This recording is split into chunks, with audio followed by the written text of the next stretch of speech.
Pose with the fans. Pose with the pose with the pose with the pose pose with the fans. Pose with the pose with the pose pose pose with the fans. Pose with the fans. Pose with the fans. Pose with the pose with the pose pose with the fans. Pose with the pose with the pose pose with the fans. Warahmatullahi wabarakatuh dan selamat siang untuk semua hadirin. Kepada yang terhormat Bapak Fathahillah SPD MPD sebagai dosen pada mata kuliah ini dan juga teman-teman mahasiswa semua. Semoga siang ini semua diberikan kesehatan agar presentasi ini dapat berjalan lancar sampai selesai nanti. Topik yang akan kita bahas hari ini sesuai dengan tugas yang diberikan oleh dosen kita, yaitu mengenai laporan analisis untuk pelajaran SD kelas 6 Pendidikan Kewarganegaraan. Saya Amanda Rex Adila sebagai moderator yang bertugas memandu jalannya diskusi hari ini. Sebelumnya saya akan memperkenalkan kelompok kami yang terdiri dari 6 orang, yaitu Almas Fatinisa dengan Dwi Karimah Cahyaningrum sebagai pemateri pertama, dan juga ada Alda Cahya Fisabilillah dengan Zahratul Lutfiah sebagai pemateri kedua, dan yang ketiga adalah Rizka Aulia Putri sebagai pemateri ketiga, dan terakhir ada Sri Lestari sebagai pemateri keempat. Sebelumnya saya akan membacakan rangkaian presentasi pada siang ini, yaitu pembukaan, penyajian materi, sesi tanya jawab, penutup, yang terakhir adalah masukan dari dosen pengampu. Yang pertama adalah pembukaan yang diawali dengan bismillah, dan selanjutnya adalah penyajian materi sebagai inti presentasi. Sebelumnya saya akan menjelaskan tentang identitas buku. Identitas buku terdiri dari 6 isi, yaitu judul buku, pengarang, penerbit, tahun terbit, jumlah halaman, dan ISBN. Yang pertama adalah judul buku. Judul bukunya itu mengenai tentang pendidikan kewarganegaraan. Yang kedua adalah pengarang. Pengarangnya yaitu Mas Widyarso Wiono dan Slamet. Untuk penerbit, penerbitnya ada di CV Aneka Ilmu. Tahun terbitnya di Semarang, Maret 2007. Jumlah halamannya ada 96 halaman.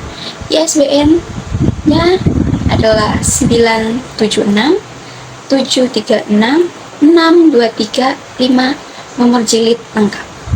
Untuk penjelasan tujuan analisis buku, yaitu yang pertama ada untuk mengetahui Pancasila sebagai dasar negara, yang kedua untuk mengetahui pemerintah di Indonesia, yang ketiga untuk mengetahui keberadaan Indonesia di Asia Tenggara, yang keempat untuk mengetahui politik luar negeri di Indonesia di era globalisasi. Untuk ringkasan isi buku akan dijelaskan oleh pemateri berikutnya. Baik, di sini saya sebagai pemateri pertama akan menjelaskan bab 1 tentang Pancasila sebagai dasar negara. Yang pertama ada makna nilai juang dalam proses perumusan dasar negara. Nah, di sini ada arti, fungsi, dan kedudukan Pancasila bagi Indonesia. Arti Pancasila. Menurut etimologi, Pancasila berasal dari bahasa Sanskerta, yaitu panca dan sila. Panca berarti 5, sila artinya satu sendi, dasar, atau alas.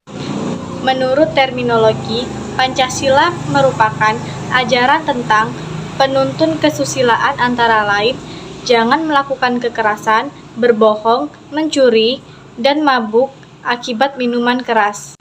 Selanjutnya ada fungsi dan kedudukan Pancasila. Pancasila berfungsi sebagai petunjuk arah dari tujuan yang hendak dicapai dan sebagai pedoman atau pegangan di dalam menghadapi permasalahan-permasalahan yang timbul. Kemudian, kedudukan Pancasila sebagai jiwa dan semangat kepribadian bangsa Indonesia, perjanjian luhur bangsa Indonesia, cita-cita dan tujuan bangsa Indonesia. Selanjutnya ada proses perumusan Pancasila sebagai dasar negara. Proses perumusan Pancasila sebagai dasar negara berlangsung melalui beberapa tahap penting, yaitu pada masa sidang BPUPKI dan PPKI. Yang pertama ada sidang BPUPKI yang dilaksanakan pada 29 Mei sampai 1 Juni 1945. Di sini, BPUPKI membahas dasar negara. Ada 3 tokoh menyampaikan usulan. Yang pertama, Muhammad Yamin mengusulkan 5 asas, yaitu pri kebangsaan, pri kemanusiaan, Pri Ketuhanan, Pri Kerakyatan, dan Pri Kesejahteraan Rakyat. Kemudian yang kedua ada Supomo, mengusulkan konsep integralistik, menekankan kolektivitas dan harmoni. Yang ketiga ada Soekarno, mengusulkan Pancasila, meliputi kebangsaan, internasionalisme, mufakat, kesejahteraan sosial, dan ketuhanan. Terus yang kedua ada pembentukan Panitia 9 yang dilaksanakan pada 22 Juni 1945. Panitia ini menyusun rancangan Pancasila dalam Piagam Jakarta yang berisi 5 sila. Yang pertama, ketuhanan dengan kewajiban menjalankan syariat Islam bagi pemeluk-pemeluknya. Yang kedua, kemanusiaan yang adil dan beradab. Yang ketiga, persatuan Indonesia. Yang keempat, kerakyatan yang dipimpin oleh hikmat kebijaksanaan dalam permusyawaratan perwakilan. Yang kelima, keadilan sosial bagi seluruh rakyat Indonesia. Kemudian yang ketiga ada sidang PPKI yang dilaksanakan pada 18 Agustus 1945. PPKI menetapkan Pancasila sebagai dasar negara. Sila pertama diubah menjadi ketuhanan yang Maha Esa untuk mengakomodasi keberagaman agama di Indonesia. Kemudian ada nilai proses perumusan Pancasila. Yang pertama ada nilai kebersamaan dalam proses perumusan Pancasila. Di sini adanya kesepakatan bersama, sikap saling menghormati dan menghargai pendapat orang lain, sikap saling memberi dan menerima pendapat yang berbeda, kebersamaan dan semangat kekeluargaan, kebulatan tekad demi kepentingan bangsa dan negara, dan yang terakhir, semangat persatuan dan kesatuan yang kokoh. Bekerja keras dalam mewujudkan tujuan nasional, menghayati, mengamalkan, dan melestarikan Pancasila dan Undang-Undang Dasar. Penerapan nilai juang dalam kehidupan sehari-hari. Wujud pengamalan nilai-nilai juang tokoh pendiri bangsa dan perumus dasar negara Indonesia dapat diterapkan dalam kehidupan sehari-hari, yaitu di lingkungan keluarga. Yang pertama, keteladanan orang tua. Yang kedua, sikap hidup hemat, disiplin, dan tanggung jawab. Ketiga, menumbuhkan rasa memiliki, menjaga, dan merawat harta benda. Dan yang keempat, sikap saling menghormati antar anggota keluarga. Kemudian di lingkungan sekolah, yaitu memperingati Hari Besar Nasional, mengikuti upacara bendera, mematuhi tata tertib sekolah, dan sikap menghormati guru. Dan yang terakhir, di lingkungan masyarakat, yaitu siskamling untuk menjaga keamanan dan ketertiban masyarakat, kegiatan lingkungan hidup misalnya gotong royong dan penghijauan, dan kegiatan olahraga bersama. Baik, di sini saya akan menjelaskan materi tentang pemerintahan di Indonesia. Yang pertama ada penyelenggaraan pemilu dan pilkada di Indonesia. Pemilu di Indonesia, pemilihan umum merupakan sarana untuk mewujudkan kedaulatan rakyat dalam pemerintahan Negara Kesatuan Republik Indonesia yang berdasarkan Pancasila dan Undang-Undang Dasar 1945. Yang mencakup yang pertama ada asas pemilu. Pemilu berdasarkan atas asas luber dan jurdil, yang artinya langsung, umum, bebas, rahasia, jujur, dan juga adil. Dan yang kedua ada hak pilih dan memilih.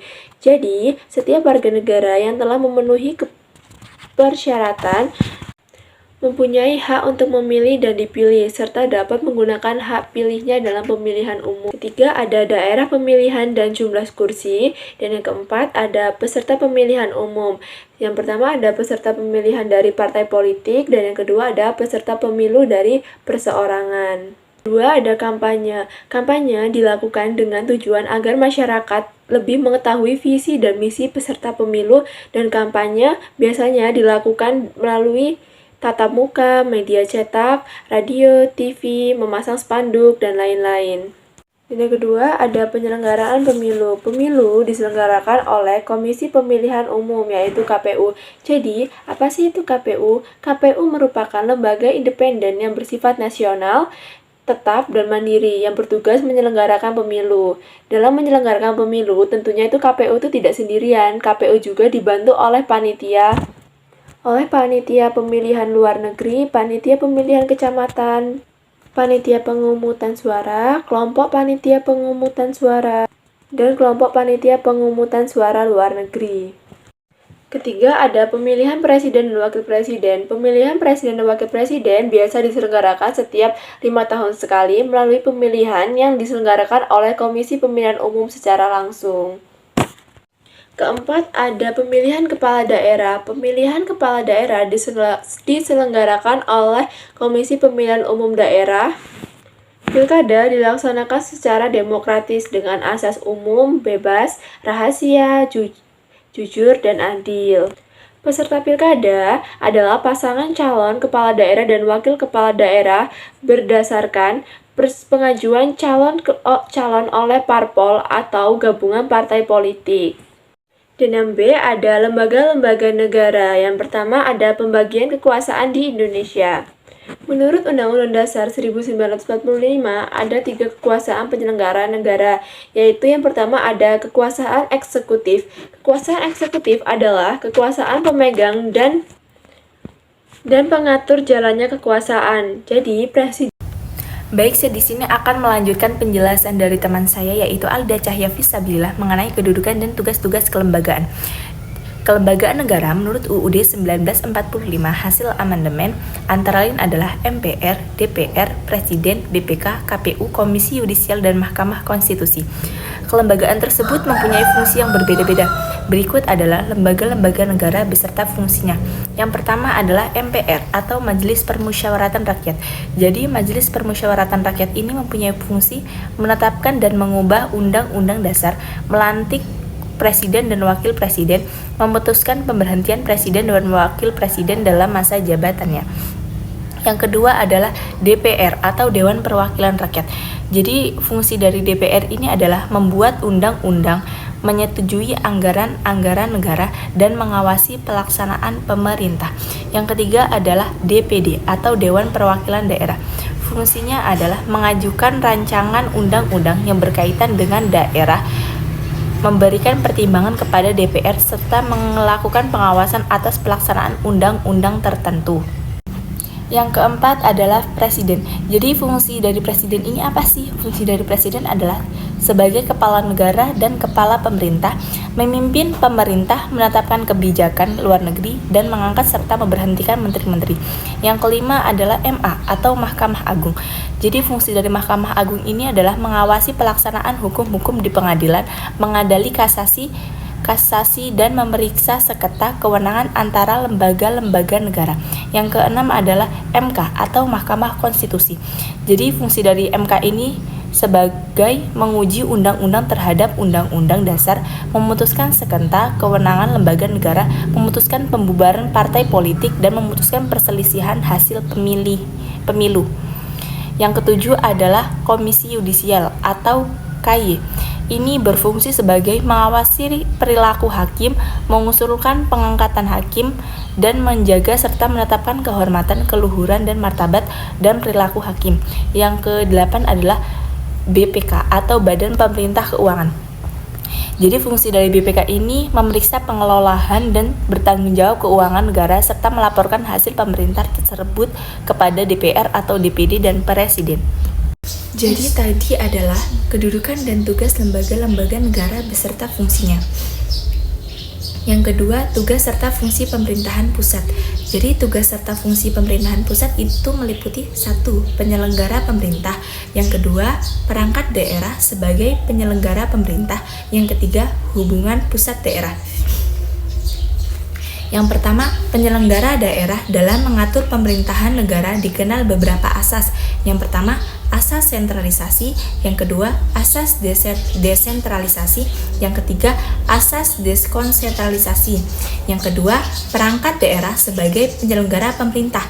Jadi perangkat daerah sebagai penyelenggara pemerintah yaitu pemerintahan daerah beserta perangkatnya, dan perangkat daerah ini meliputi 1. Kepala daerah, yang kedua DPRD, yang ketiga Badan Pertimbangan Daerah, yang keempat Dinas Daerah, dan kelima perusahaan daerah. Yang ketiga, hubungan pemerintah pusat dan daerah. Hubungan pemerintahan pusat dan daerah dalam rangka melancarkan pembangunan di tanah air, maka pemerintahan pusat perlu menjalin hubungan dengan pemerintah. Hubungan tersebut diwujudkan dengan ironi daerah yang bertanggung jawab Dengan demikian, terjalinlah hubungan yang serasi dengan pemerintahan pusat dan daerah, serta terjamin perkembangan dan pembangunan daerah. Mungkin itu materi dari saya ucapkan terima kasih. Baik, di sini saya sebagai pemateri 3 akan menjelaskan tentang keberadaan Indonesia di Asia Tenggara. ASEAN. ASEAN singkatan dari Association of Southeast Asian Nations. ASEAN merupakan perhimpunan bangsa-bangsa Asia Tenggara yang salah satu anggotanya adalah Indonesia. ASEAN didirikan pada tanggal 8 Agustus 1967 di Bangkok, Thailand. Terbentuknya ASEAN diprakarsai oleh 5 orang menteri luar negeri, yaitu yang pertama ada Malik dari Indonesia, yang kedua Tun Abdul Razak dari Malaysia, yang ketiga ada Tanat Homan dari Thailand, yang keempat Narcisco Ramos dari Filipina, dan yang terakhir ada S. Rajaratnam dari Singapura. Tujuan ASEAN. Tujuan dibentuknya ASEAN sebagai berikut. Yang pertama itu mempercepat pertumbuhan ekonomi, kemajuan sosial, dan perkembangan kebudayaan di kawasan Asia Tenggara melalui usaha bersama dengan semangat persamaan derajat. Yang kedua, memajukan perdamaian dan stabilitas regional melalui sikap hormat terhadap keadilan dan tertib hukum dalam hubungan antar negara di Asia Tenggara dan mematuhi prinsip-prinsip piagam PBB. Yang ketiga, memajukan kerjasama yang saling membantu secara aktif mengenai soal-soal yang menyangkut kepentingan bersama dalam bidang ekonomi, sosial, budaya, teknik, ilmiah, dan administrasi. Yang keempat, saling memberikan bantuan satu sama lain dalam bentuk fasilitas latihan dan penelitian dalam bidang pendidikan, kejuruan, teknik, dan administratif. Dan yang terakhir itu, memelihara kerjasama yang lebih erat dan berguna dengan organisasi-organisasi internasional dan regional yang ada, dengan tujuan untuk memberikan peluang kemungkinan untuk saling bekerja sama lebih erat. Kerjasama negara-negara ASEAN. Adapun bentuk kerjasamanya yaitu ada bidang ekonomi, pertahanan keamanan, serta sosial budaya. Yang pertama itu bidang ekonomi. Pada tahun 1992 dibentuk ASEAN Free Trade Area atau AFTA, atau Kawasan Perdagangan Bebas ASEAN. AFTA mulai diberlakukan pada tahun 2003. Salah satu program AFTA adalah melakukan perburuan tarif bea masuk terhadap produk-produk tertentu di antara negara-negara anggotanya. Berikut contoh kerjasama bidang ekonomi yang didirikan melalui proyek industri bersama, yaitu yang pertama pabrik pupuk urea di Aceh, Indonesia, yang kedua pabrik pupuk urea di Malaysia, yang ketiga pabrik tembaga di Filipina, yang keempat pabrik diesel Marine di Singapura, yang kelima proyek vaksin di Singapura, dan yang keenam proyek abu soda di Thailand. Yang kedua, bidang pertahanan dan keamanan. Salah satu kerjasama di bidang pertahanan dan keamanan adalah menciptakan perdamaian di Asia Tenggara sebagai zona aman bebas nuklir. Dan yang ketiga, bidang sosial dan budaya. Baik, di sini saya sebagai pemateri keempat akan menjelaskan tentang politik luar negeri. Politik luar negeri bebas aktif sebenarnya sudah tercermin dalam pembukaan Undang-Undang Dasar 1945. Dulu, setelah Indonesia merdeka, terdapat kekuatan negara raksasa dengan ideologi yang bertentangan antara blok barat dengan blok timur. Namun demikian, Indonesia tidak memihak salah satu blok. Sikap inilah yang dimaksud bebas aktif. Artinya, bangsa Indonesia bebas menentukan pandangan dan sikap terhadap masalah internasional dan bebas menjalin hubungan dengan negara manapun tanpa dibatasi oleh perbedaan ideologi. Selanjutnya, ada tujuan politik luar negeri Indonesia sebagai berikut. Yang pertama, untuk mewujudkan kelancaran pembangunan. Yang kedua, menjaga keselamatan negara. Yang ketiga, mempertahankan kemerdekaan bangsa. Yang keempat, meningkatkan kesejahteraan rakyat dengan cara memperoleh barang-barang dari luar negeri yang belum bisa diproduksi sendiri. Yang kelima, meningkatkan perdamaian dunia. Dan yang terakhir, meningkatkan persaudaraan segala bangsa. Selanjutnya, ada pokok-pokok dasar politik luar negeri bebas aktif. Yang pertama, negara kita menjalankan politik damai. Hal ini berarti bahwa negara kita bersama-sama dengan negara lain berusaha menegakkan perdamaian. Yang kedua, negara kita bersahabat dengan segala bangsa atas dasar saling menghargai dengan tidak saling mencampuri urusan dalam negeri masing-masing negara. Yang ketiga, negara kita memperkuat sendi-sendi hukum dan organisasi internasional untuk menjamin perdamaian. Yang keempat, negara kita membantu pelaksanaan keadilan sosial internasional dengan berpedoman pada piagam PBB. Dan yang terakhir, negara kita berusaha mempermudah jalannya pertukaran pembayaran internasional. Kemudian ada landasan, sifat, tujuan, dan arah politik luar negeri. Yang pertama ada landasan. Landasan ini terbagi menjadi dua, yaitu landasan ideal dan konstitusional. Landasan ideal politik luar negeri Indonesia adalah Pancasila. Hal ini berarti bahwa bangsa Indonesia merasa dirinya sebagai dari bagian dari seluruh umat manusia. Karena itu dikembangkan sikap saling menghormati dan bekerja sama dengan bangsa lain. Kemudian, landasan konstitusional politik luar negeri bebas aktif terdapat dalam pembukaan Undang-Undang Dasar 1945 alinea keempat yang berbunyi ikut melaksanakan ketertiban dunia yang berdasarkan kemerdekaan, perdamaian abadi, dan keadilan sosial. Sifat politik luar negeri. Politik luar negeri Indonesia bersifat anti penjajahan. Aku melaksanakan ketertiban dunia berdasarkan perdamaian abadi dan keadilan sosial, bebas kemerdekaan, menentukan sikap sendiri terhadap masalah internasional, serta mengabdi pada kepentingan nasional dan amanat rakyat. Lalu ada juga arah politik luar negeri. Arah politik luar negeri Indonesia yang bebas aktif yaitu mendukung perjuangan kemerdekaan bangsa untuk menolak segala bentuk penjajahan dan meningkatkan kemandirian. Peran serta Indonesia dalam forum internasional. Untuk melaksanakan politik luar negeri bebas aktif, Indonesia banyak berperan aktif dalam forum internasional, yaitu melalui organisasi dan kegiatan-kegiatan internasional. Peran serta Indonesia dalam organisasi internasional sebagai berikut. Yang pertama, sebagai anggota PBB. PBB berfungsi untuk memelihara perdamaian dan berperan dalam menciptakan keamanan di dunia. Yang kedua, sebagai anggota Konferensi Asia Afrika. Indonesia merupakan salah satu pelopor Konferensi Asia Afrika, bahkan menjadi tuan rumah diselenggarakannya kegiatan tersebut. Yang ketiga, menjadi anggota Gerakan Non-Blok. Melalui Gerakan Non-Blok, Indonesia banyak melakukan upaya-upaya meredakan perang dingin antara blok barat dengan blok timur.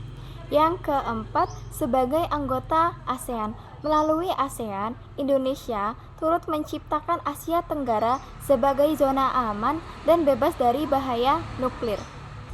Yang kelima, sebagai anggota OPEC, Indonesia sebagai salah satu negara penghasil minyak bumi yang turut berperan mengendalikan pasar minyak dunia. Hal ini dikarenakan minyak menjadi kebutuhan negara-negara industri di dunia.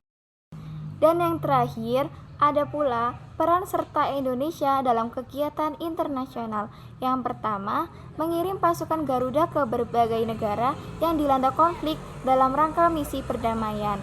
Pasukan Garuda didatangkan atas nama PBB untuk meredakan peperangan. Yang kedua, mengikuti berbagai kegiatan olahraga di dunia. Kegiatan olahraga tersebut bermanfaat untuk menjalin persahabatan dan prestasi dunia. Dan yang terakhir, mendukung pembentukan pasar bebas di Asia Tenggara. Pasar bebas dapat meningkatkan pemenuhan kebutuhan negara-negara berkembang dan meningkatkan perkembangan ekonomi. Untuk ringkasan isi buku sudah dijelaskan oleh 6 pemateri. Selanjutnya saya akan menjelaskan kesesuaian dengan kurikulum. Semester 1 yaitu standar kompetensi, yang menjelaskan tentang menghargai nilai-nilai juang dalam proses perumusan Pancasila sebagai dasar negara. Yang kedua itu kompetensi dasar, menjelaskan makna nilai juang dalam proses perumusan dasar negara, nilai-nilai proses perumusan Pancasila, penerapan nilai juang tokoh perumusan Pancasila, penyelenggaraan pemilu dan pilkada di Indonesia, lembaga-lembaga negara, dan tugas serta fungsi pemerintah pusat di daerah. Selanjutnya saya menjelaskan ke semester kedua, yaitu standar kompetensi, memahami peran Indonesia dalam lingkup negara-negara Asia Tenggara. Kompetensi dasar yaitu kerja sama antar negara, peran di Indonesia bagi negara-negara di Asia Tenggara, politik luar negeri, peran politik luar negeri di Indonesia dalam peraturan internasional. Dan juga saya menjelaskan kualitas konten. Yang pertama itu kejelasan materi. Kelayakan isi, buku tersebut mendapatkan skor 11 dari 16 untuk kelayakan isi, menandakan bahwa konten cukup relevan tetapi perlu diperbaiki dalam beberapa bagian. Ungkapan informasi, materi esensial.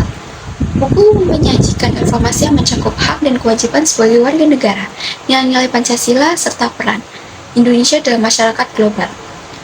Untuk penjelasan selanjutnya adalah kelebihan dan kekurangan. Kelebihannya itu yang pertama adalah pemahaman nilai Pancasila, yang kedua adalah kesadaran sosial, yang ketiga kerjasama internasional, yang keempat adalah pengembangan keterampilan. Untuk kekurangannya, yang pertama adalah desain isi yang kurang menarik, seperti gambar dalam buku hanya hitam putih dan desain isi kurang bervariasi, membuat kurang menarik. Yang kedua adalah kalimat yang berbelit. Beberapa kalimat dalam buku masih terlalu rumit dan tidak langsung pada intinya, menyulitkan pemahaman siswa. Yang ketiga adalah ketergantungan pada buku teks. Pembelajaran seringkali terlalu bergantung pada buku teks, sehingga penjelasan terakhir yaitu kesimpulan. Dari seluruh materi yang dapat saya simpulkan bahwa pendidikan kewarganegaraan bertujuan untuk meningkatkan pemahaman siswa tentang otonomi daerah dan peran warga negara yang bertanggung jawab dan membentuk warga negara yang cerdas, kritis, dan kreatif.